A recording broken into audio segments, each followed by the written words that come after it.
Some secrets weigh so heavily on your chest that every unspoken word piles up like a mountain, growing heavier with time. But today, I'm finally revealing the burden that's been suffocating me, the truth I've kept buried deep inside. At 60 years old, something happened that made me feel more alive than ever, and it struck at the most unexpected moment. That morning, the bathroom's hot water wasn't working again. Dealing with broken faucets and disrupted routines only reinforced how repetitive my life had become. Solitude, silence, the same patterns, over and over. Since my husband's passing, every household issue meant calling someone for help. I picked a plumber at random from the phone book. A deep, steady voice answered, introducing himself as Otis. "I can come by today," he said. There was something in his tone, something indescribable that piqued my curiosity. I brushed it off. This was just about fixing a faucet, nothing more. But when the doorbell rang, everything shifted. As I opened the door, the sight of the young man standing before me filled the space with an energy that instantly cut through the dullness I'd been living with. Otis slung his toolbox off his shoulder and set it down at the entrance. "Is the bathroom this way?" he asked. I hesitated briefly before gesturing down the hall. "Yes, just through that door." Walking ahead, I led him toward the bathroom. His broad frame nearly filled the narrow hallway, his muscular build visible beneath his thin shirt. I couldn't help but let my gaze linger. How long had it been since I'd seen a body like that? As he stepped into the bathroom, he carried himself with a quiet confidence, as if he wasn't just there to fix a faucet, but to unlock something that had been shut away for years. "This is the one?" he asked, glancing at the old fixture on the counter. Yeah," I replied, my voice faltering. Why was I suddenly nervous? This was just a routine repair. But my heart seemed determined to weave its own narrative. Otis crouched down, inspecting the pipes beneath the sink. As he moved, his muscles tensed under his shirt, more defined with every shift. I caught myself holding my breath without realizing it. "It's an older system," he noted, running his hands over the pipes. "But it's fixable. Might take a few hours." His calm, assured voice took me off guard. It had been years since I'd spoken to someone so young yet so self-possessed. Maybe that wasn't what unsettled me. Maybe it was the fact that something long buried inside me was beginning to stir. I was about to leave the bathroom when Otis turned, his eyes meeting mine. "Could I grab a towel from over there?" he asked, pointing to a small leak. Embarrassed, I instinctively touched my face. "Of course," I said quickly. I moved to the cabinet, but my hands trembled slightly as I reached inside. When I handed him the towel, our fingers brushed for the briefest moment, yet the contact sent a ripple through my entire body. That fleeting silence between us carried an unspoken weight, years of buried feelings and expectations pressing in. "Thanks," he murmured, turning back to his work, but the brief flicker in his gaze left me shaken. Was this just a passing moment of excitement, or had this young man reawakened something frozen inside me for years? As Otis continued his work, I found myself pacing around the small bathroom, unsure of what to do with my hands, clasping them together, gripping the counter, anything to distract myself. The silence between us felt stifling, but what truly made my chest tighten was his presence. My eyes kept drifting to him against my will, his youth, his focus, the energy radiating from him. I wasn't sure why, but something within me was stirring in a way I hadn't felt in ages. I needed to say something. "Not many young plumbers out there," I commented, realizing it was an unnecessary remark. "How long have you been doing this?" Otis paused, glancing back over his shoulder.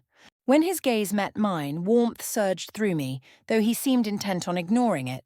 "5 years, he replied, returning his attention to the pipes. "Started as an apprentice, then built my own business." I couldn't stop my curiosity. "How old are you?" I asked, my voice tinged with a subtle admiration I couldn't hide. 26, he answered without hesitation. I was surprised at how young he was, yet something about it excited me in a way I didn't expect. "Ah," I said with a small smile. "I wouldn't have guessed. You seem more mature." He didn't respond immediately, but there was a flicker of something in his expression, as if my words had caught him off guard. A few moments passed in silence before he refocused on his task, his professionalism steady. His composure helped me regain some sense of control, yet a playful, flirtatious side of me still lingered. "Would you like some coffee when you're done?" I offered, shifting the subject. "I have a great coffee machine. People say I make a mean cup." Otis hesitated for a moment, his shoulders tensing. He glanced at me again, as if weighing something in his mind. "Thanks, but I've got more jobs lined up today," he said. "I'll have to head out once I'm finished here." A wave of disappointment passed through me, though I knew he was keeping things strictly professional. Perhaps that was part of his allure, his focus, his commitment. Even at such a young age, he carried himself with a discipline that made him all the more intriguing. As he completed the repair, I couldn't shake the feeling that something had shifted within me. As he packed up his toolbox, I caught him stealing a few glances in my direction. There was something in those looks, an unspoken mix of curiosity, attraction, and hesitation. "All set," he said, swinging the toolbox over his shoulder. "The hot water should be running smoothly now. If anything comes up, just give me a call." "I definitely will," I replied, gripping the doorframe. "Thanks for handling it so fast. I guess that's the perk of being young." This time a small smile appeared on his face, though he still kept his professional composure. He made his way to the door but hesitated for a moment, as if he wanted to say something. Instead, he just gave me a brief nod and left. It felt like something was forming between us, something that shouldn't have been there. I had no idea where it was leading, but one thing was certain. My heart hadn't raced like this in years. I couldn't help but wonder, was this really just about fixing a faucet? Or had this young man entered my life for an entirely different reason? The next morning, as I stepped into the bathroom for a shower, I realized the faucet was still only dispensing cold water. Strangely, I'd never felt so thrilled about something breaking before. My hands trembled slightly as I scrolled through my contacts to find Otis's number. When the call connected, my heart pounded. "Hey, Otis," I said, letting a trace of urgency slip into my voice. "I think the faucet you fixed yesterday is acting up again. I'm really sorry, but would you be able to come back?" His voice remained professional, though there was the slightest pause. "Sure. I'll bring a few extra parts this time, so we can get it fixed for good. I'll be there in about an hour." I thanked him and hung up, but an unfamiliar excitement rippled through me. This time, I wanted to be more prepared, yet, paradoxically, I wanted to appear completely unprepared. As I sifted through my wardrobe, my fingers landed on my favorite black lace nightgown. Just something comfortable, I tried to convince myself. But as I caught my reflection in the mirror, I knew I wasn't fooling anyone. When the doorbell rang, I took a steadying breath before opening the door. Otis's eyes flickered over me for the briefest moment before he quickly composed himself. He had his tool bag in one hand along with a few pipe fittings. "Hey," I said casually, acting as if my choice of clothing was completely normal. "I hope I'm not bothering you too much. This faucet is driving me insane." Without meeting my gaze, he moved toward the bathroom. "No problem," he replied. "I'll make sure it's properly fixed this time." I followed him inside, watching as he crouched to examine the faucet. His hands worked efficiently, but there was a tension in the way he moved. "Does this happen a lot?" I asked, trying to break the silence. The light fabric of my nightgown brushed against my skin, making me feel a little bolder. "I mean, do things you repair often end up needing a second fix?" Without looking up, he responded, "Sometimes.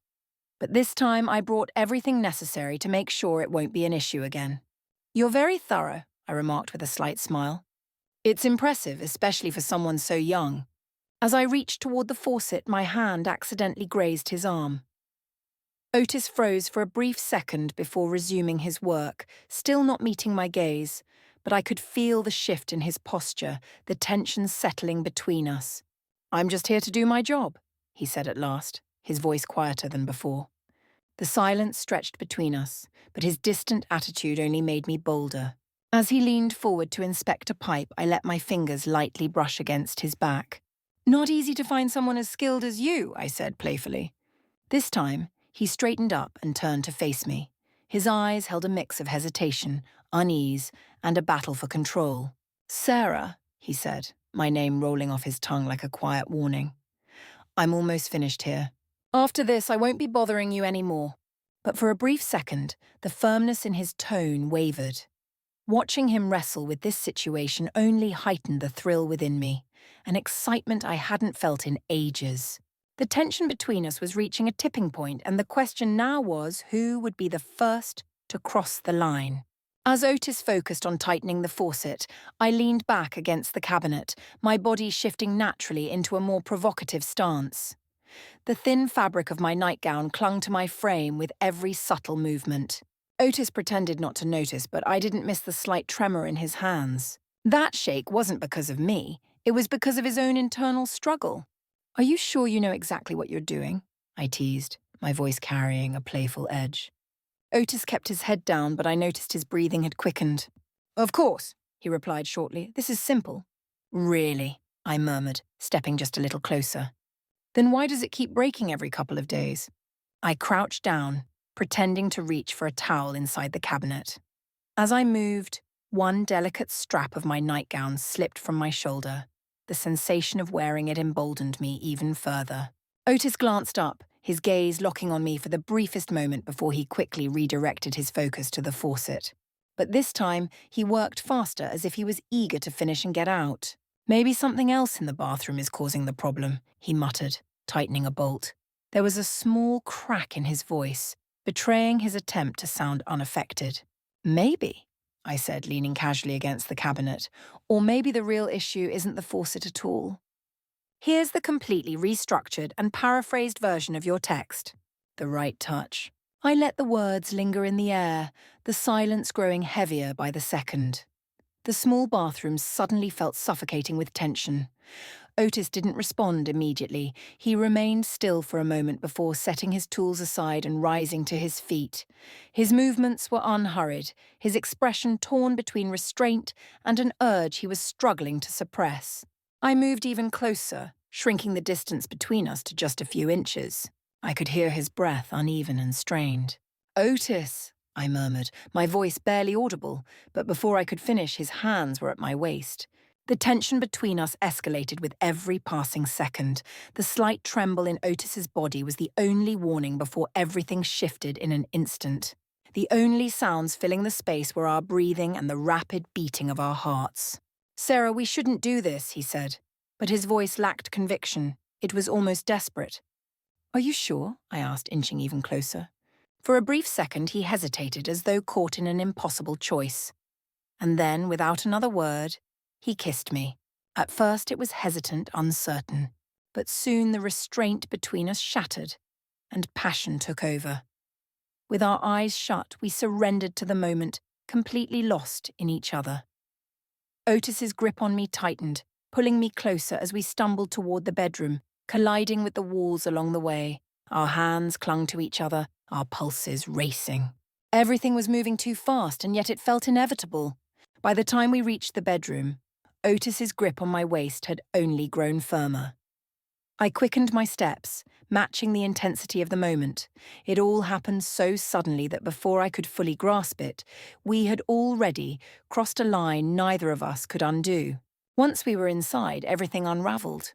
Otis's shirt remained in the bathroom, his jeans discarded by the bed. My delicate nightgown lay somewhere in the hallway, trailing across the carpet. The room was a mess, but neither of us cared. Lying together on the bed, our bodies still pressed against each other, neither of us could slow our breathing. Time seemed to have frozen, leaving only the aftermath of what had just happened. The emotions flooding through me were impossible to define. It felt as if I had been pulled into a tide too powerful to resist. Otis's arms remained wrapped around me, his warmth still lingering. My eyes were shut, but every detail of the moment surrounded me. I could hear his breathing, feel every shift in his body. "Can you breathe?" I asked with a soft smile, resting my head against his chest. My fingers traced absent-mindedly over his skin, feeling every slight movement. "Yeah," he answered, his voice unsteady but sure. "I think so. But I've never felt anything like this before." A brief silence followed, heavy with unspoken words. I noticed the way his breathing quickened again, as if realization was settling in. "Really?" I asked, my lips still warmer than his. So, what now, Otis? I don't know, he admitted. But I guess things are just as complicated as they were before, right? He ran a hand through my hair, his touch unexpectedly tender. The only thing I know for sure is having you here right now means more than anything else. For a moment I lost track of time, my mind blurred, focusing only on the present. But then, as clarity crept back in, a question formed in my mind. Was this just an impulsive mistake, or was it something more? How do we even explain this? I asked, a faint smile playing on my lips. Otis met my gaze, hesitation flickering in his eyes. Yet beneath that uncertainty was something deeper, something undeniable. Maybe we don't have to, he said slowly. Some things don't need an explanation. We remained there, lying close, our breaths intertwining in the quiet stillness of the room. And yet, one question still echoed in my thoughts. Was this a fleeting moment of recklessness, or was it the start of something else entirely? Gazing into Otis's eyes, I finally voiced what had been circling in my head. How does this end, Otis? Haven't you thought about it? He took a moment, breathing in deeply before answering. We'll figure that out later, he murmured, his fingers gently threading through my hair. Right now, let's just stay in this moment. A whirlwind of emotions stirred inside me, tangled and complex, but one thing was undeniable. This night, this moment belonged to us alone. No matter what came next, it would remain unforgettable. Then, silence fell again. But this time it wasn't empty. It was filled with meaning, something beyond the past, beyond the future, beyond everything else.